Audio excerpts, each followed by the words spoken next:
Welcome to this episode of the Leadership Conversation with me, Dr. Dennis V. Burke. Let's discuss decision making and brain health.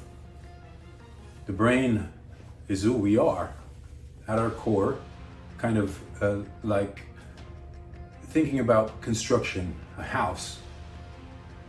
The foundation of the house, the strength and durability of the structure depends on the health of the foundation. A car is really defined by its engine, and your PC might be defined by the processor and the size and capability of the drive.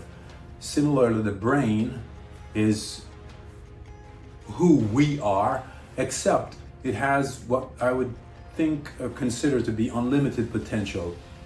What we're able to do with the brain is a function of its health. What we can do is invest in the health and well-being of our brain, and invariably we invest in our health and well-being.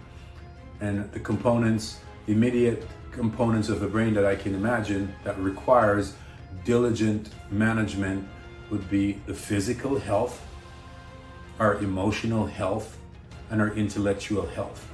The intellectual is self-evident. We say go to school, study, learn, practice. We strengthen our intellectual ability.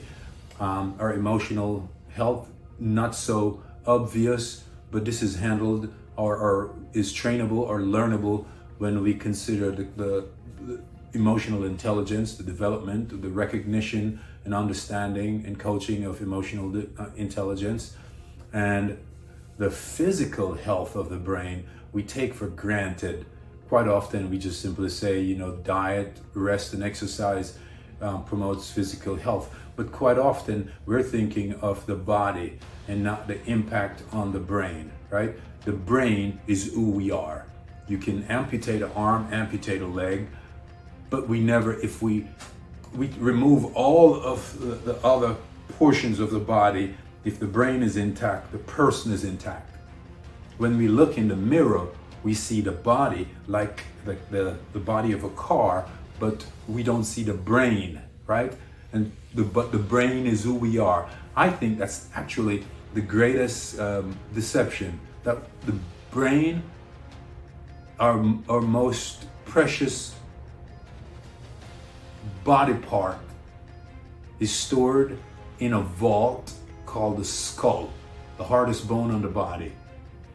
And somehow we think that we are our bodies, while we look in the mirror, we're looking out. Everything that we experience is processed in the brain. The reality is we are our brain. Our brain is us. My brain is me. Your brain is you. And so our most important priorities then in our success and well-being is to promote and protect the health and well-being of the brain.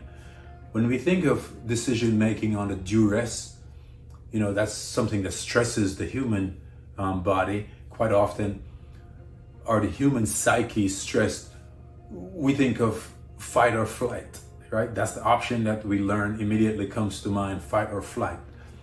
I believe that a next level alternative, right? A third, fourth, or fifth level alternative, or alternatives are available to us when we have a healthy brain.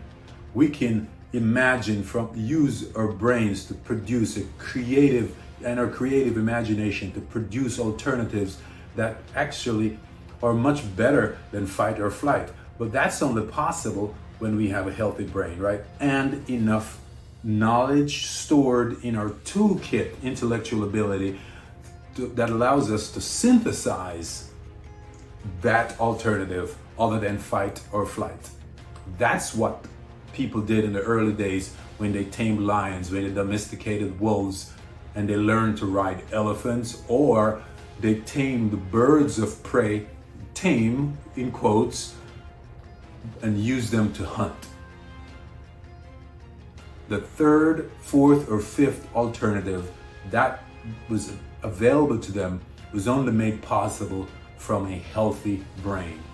Our number one priority in our success and well-being is to promote and protect the health of our brain. Thank you for watching this episode of the Leadership Conversation, and I'll see you in the next episode. I'm Dr. Dennis V. Burke.